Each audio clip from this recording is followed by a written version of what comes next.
ఈరోజు BRS party పరంగా మరియు బీఆర్ఎస్ పార్టీ కౌన్సిలర్స్ పరంగా కలెక్టర్ గారికి ఒక రిప్రజెంటేషన్ ఇవ్వడం జరిగింది. ముఖ్యంగా మరి వివక్ష కొనసాగుతూ ఉంది. మెదక్ పట్టణంలో బీఆర్ఎస్ పార్టీ పరంగా గెలిచిన కౌన్సిలర్లను కొంతమందిని వాళ్ళ పార్టీలో జాయిన్ చేసుకోవడమే కాకుండా మరి జాయిన్ కాకుండా ఉండి బీఆర్ఎస్ పార్టీ కోసం ఉంటాం, కేసీఆర్ అడుగుజాడలో నడుస్తామని చెప్పి గట్టిగా పట్టుదలతో ఉన్న మా కౌన్సిలర్స్ల మీద వివక్ష కొనసాగుతూ ఉంది.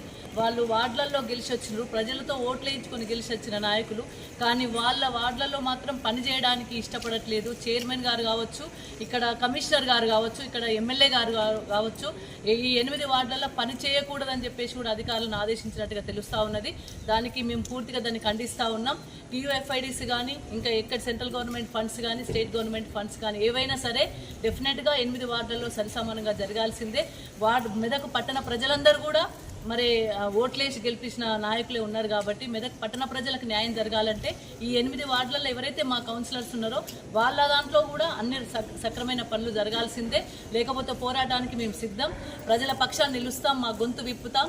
ప్రతిపక్షంలో ఉన్నాం కాబట్టి డెఫినెట్గా ప్రతిపక్ష గొంతు విప్పడమే కాకుండా ప్రజల పక్షాన్ని నిలిచి ప్రజల కోసం పనిచేస్తాం. మా కౌన్సిలర్లు కూడా ప్రజల కోసం పనిచేయడానికి సిద్ధంగా ఉన్నారు.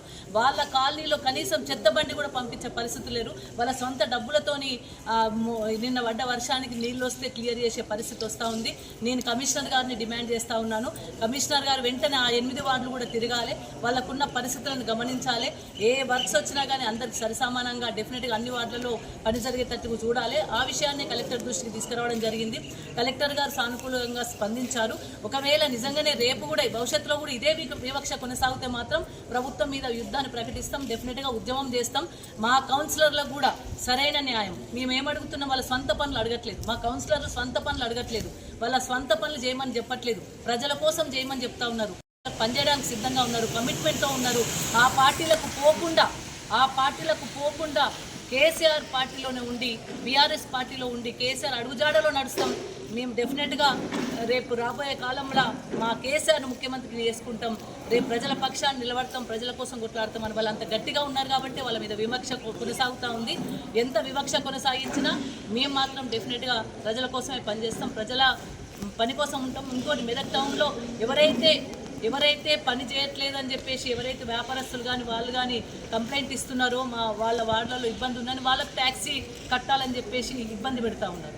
అదేవిధంగా ఎవరైతే కంప్లైంట్ ఇస్తూ ఉన్నారో గవర్నమెంట్ మీద వాళ్ళను అనేక రకాల ఇబ్బంది పెడతా ఉన్నారు.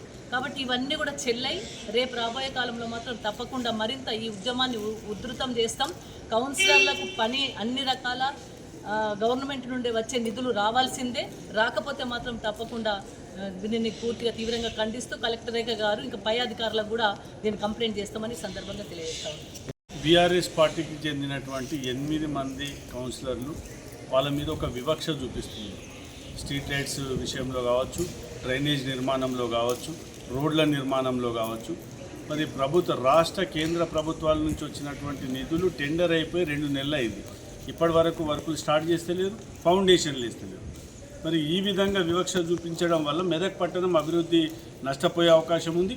అదేవిధంగా మా వార్డులో ఉన్నటువంటి ఓటర్స్ కావచ్చు, మా వార్డులో ఉన్నటువంటి వ్యక్తులు మరి లక్షలాది రూపాయల ఇంటి ట్యాక్స్ కడుతున్నాం.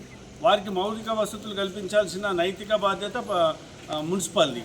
మరి ట్యాక్సులు మాత్రం వసూలు చేస్తున్నారు తప్ప ట్యాక్సులు తీసుకుంటున్నారు, కానీ మా వార్డులలో అభివృద్ధి కార్యక్రమాలు ఇయ్యము అని అంటే ఇది ఎక్కడి వివక్ష? దీన్ని తీవ్రంగా వ్యతిరేకిస్తున్నాం. ఇదే కొనసాగితే మా పార్టీ అధ్యక్షురాలు గౌరవనీయులు పద్మా దేవేందర్ రెడ్డి గారి నాయకత్వంలో మున్సిపల్ కార్యాలయాన్ని ముట్టడించే కార్యక్రమం కూడా మొదలవుతుందని చెప్పి హెచ్చరిస్తూ తక్షణమే కమిషనర్ గారు వివక్ష లేకుండా, ముఖ్యంగా కమిషనర్ గారు వివక్ష లేకుండా అన్ని వార్డులను సమానంగా చూడాల్సిన బాధ్యత ఆయన మీద ఉంది. రాజకీయాలకు సంబంధం లేకుండా కమిషనర్ గారు వీటి మీద చర్యలు తీసుకోవాలి. తక్షణమే మా వార్డులో మౌలిక వసతుల మీద మరి చర్య తీసుకోవాలని చెప్పి డిమాండ్ చేస్తున్నాం. ఈరోజు బీఆర్ఎస్ పార్టీ తరఫున గెలిచినటువంటి 8 మంది కౌన్సిలర్లము పార్టీకి కట్టుబడి పార్టీ క్రమశిక్షణ గల కార్యకర్తల లెక్క మేము పార్టీ కోసం పనిచేస్తున్నాము.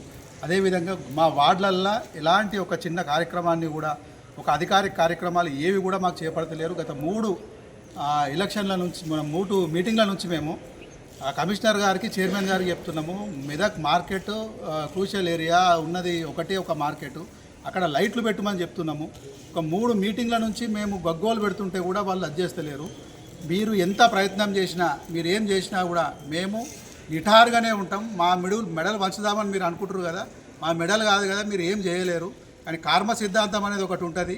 ఈరోజు మా ప్రజలను మమ్మల్ని ఎంతైతే ఇబ్బంది పెడుతుర్రో అంతా మీరు కూడా అనుభవిస్తారని చెప్పేసి నేను చైర్మన్ గారిని మరియు కమిషనర్ గారిని హెచ్చరిస్తూ ఉన్నా. ధన్యవాదాలు.